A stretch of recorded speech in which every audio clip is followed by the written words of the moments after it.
Έχετε το παιδί εδώ, από εκεί πρέπει να το γραφτεί.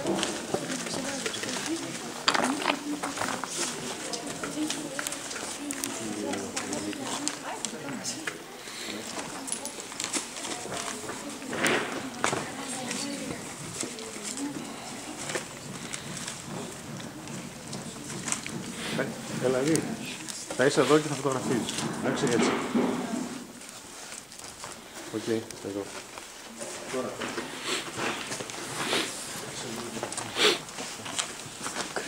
Παιδιά, το κράνη φοράει, έχετε ένα παιδί εδώ, φοράει το κράνος, βάζει την πέτρα και δίνει το κράνος. Και βγαίνει και μια φωτογραφία την ώρα που και βγαίνει μια φωτογραφία από εδώ. Έτσι να κοιτάτε λίγο το φαγό. Λοιπόν, για να τοποθετήσουμε τώρα το δάπεδο, κοιτάμε πρώτα τις πέτρες. Εδώ τώρα, αυτές αφού μπήκαν οι τρεις, αυτή εδώ πρέπει να την κόψουμε για να μην φεύγει δεξιά-αριστερά. Παίρνουμε τη βαριοπούλα και χτυπάμε. Μπορείς να χτυπήσεις.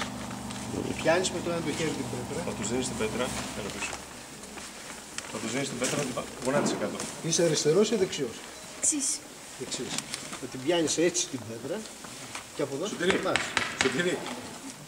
Θα κάνουμε μία ώρα έτσι, μισό λεπτό.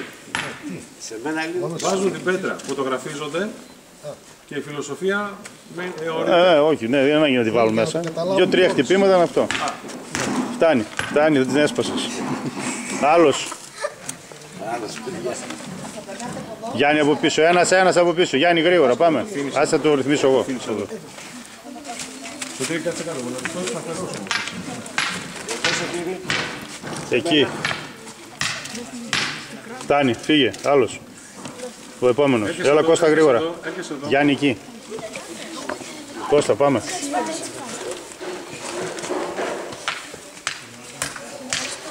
Μπράβο. Κοίταξε όμως, κοίταξε εκεί, κοίταξε.